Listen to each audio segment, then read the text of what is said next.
as they can show us the demonstration Bible study. So, Carol, before we start our study this week on the purpose of God for the earth, God's purpose for the earth, I'd kind of like to review what we've learned so far.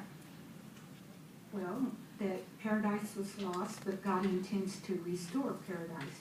But you know, Debbie, I had a question on that. Well, how does this happen, and when will it take place? Well, you know, Carol, that's a really good question.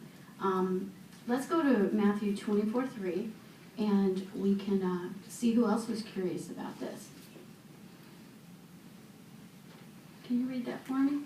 While he was sitting on the Mount of Olives, the disciples approached him privately, saying, "Tell us, when will these things be, and what will be the sign of your presence and of the conclusion of the system of things?" So you see here, Carol, even the disciples were wanting to know when this would occur. But we know at Matthew 24:36 that only God knows the exact date and time. But Jesus did give us clues to that time period.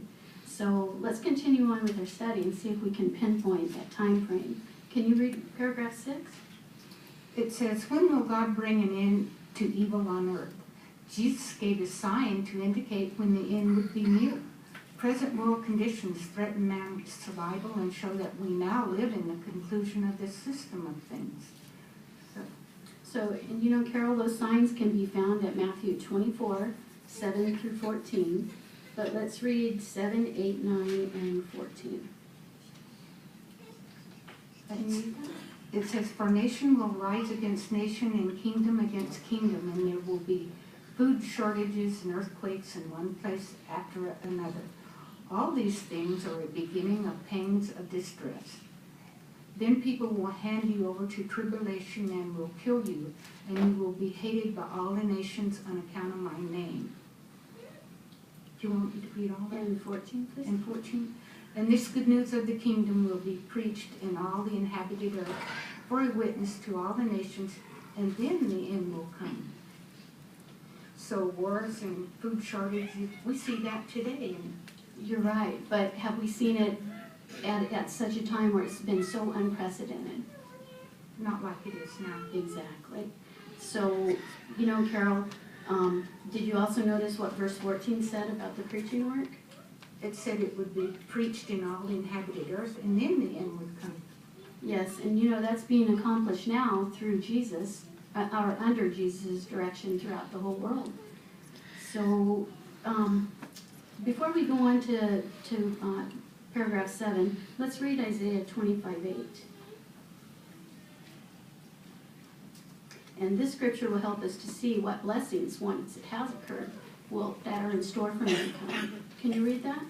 It says, "He will swallow up death forever, and the sovereign Lord Jehovah will wipe away the tears from all faces.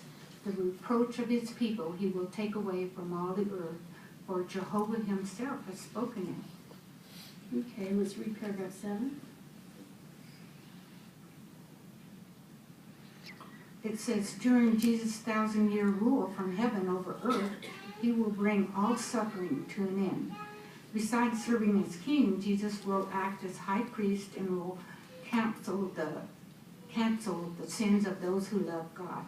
Thus, by means of Jesus, God will eliminate sickness, aging, and death." I look forward to that. Yes, and if you notice in the paragraph, they have Isaiah 9:6, and that shows that we were given a son, and the rulership will rest on his shoulders, and that's proven to be Jesus.